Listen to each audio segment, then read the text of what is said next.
Тэгэхээр салалт яагаад ингэж ихсээд байна? Тий. Хүмүүс одоо хоёр биенээ хараад тэгэхээр салалт яагаад ингэж ихсээд байна? Тий. Хүмүүс одоо хоёр биенээ хараад шинжиж чадахгүй болсон. Хоёр биенээ судалж чадахгүй болсон.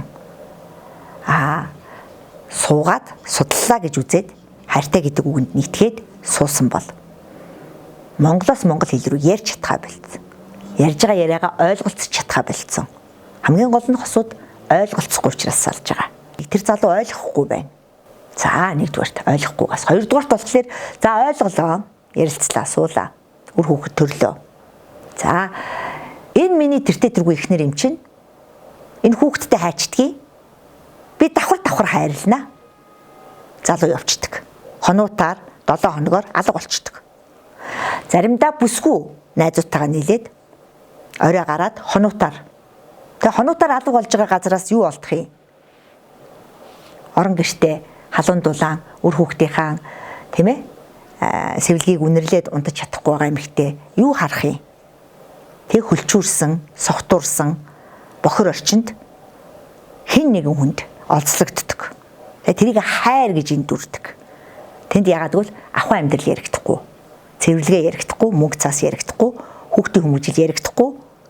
Тэ. Гэрт тулгамдаад байгаа тэр бүх гэрийн ажил муухай балиар гэж яриад байгаа ажил чинь аз жаргалын суур хоол хийх бол хамгийн аз жаргалын ажил. Гэр цэвэрлэх бол хамгийн гоё ажил. Уг нь залуугийн хувьд ч гэсэн, бүсгүйгийн хувьд ч гэсэн. Тэр хүнийг ирээдүйд одоо жишээлбэл 30 жил 50 жил амьдарсны дараа тэр хүнийг хамгийн их баярлаж багтаж хамгийн их тэр орчинд өсгсөн хүүхдүүдээсээ халамж асаргаа бүх зүйлийг авах гол ерөндөг нь гэрт гар бие оролцох, гэрийн ажилд гар бие оролцох, хоол хийхэд гар бие оролцох, хүүхдийн одоо хувцсыг угааж усанд оруулахад гар бие оролцох. Тэгээ энэ гэрийн гэдэг энэ үнэлэмж байхгүй, цалин байхгүй энэ ажлыг хосууд хийхгүй байгаа байдлаас энэ байдлаас болж хэрүүл хийсэн байдлаас болоод ийм өчүүхэн зүйлээс болоод хосууд бас гэрийн ажлаасаа болоод салж байна. За чөлөөт цаг өнгөрөх асуудал дээрээс хосууд хоорондоо маргалдаж салах шалтгаан бас болж байгаа.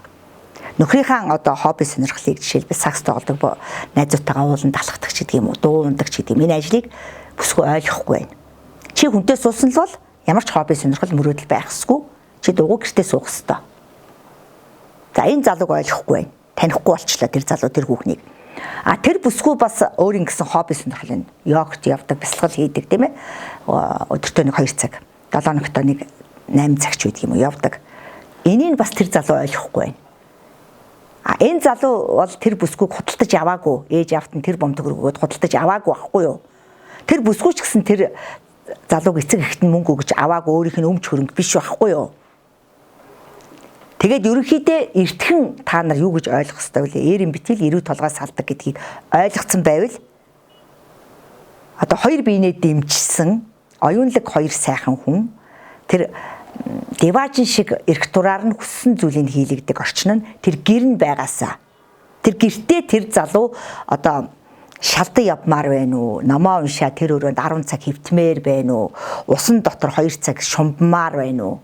Тийм ээ?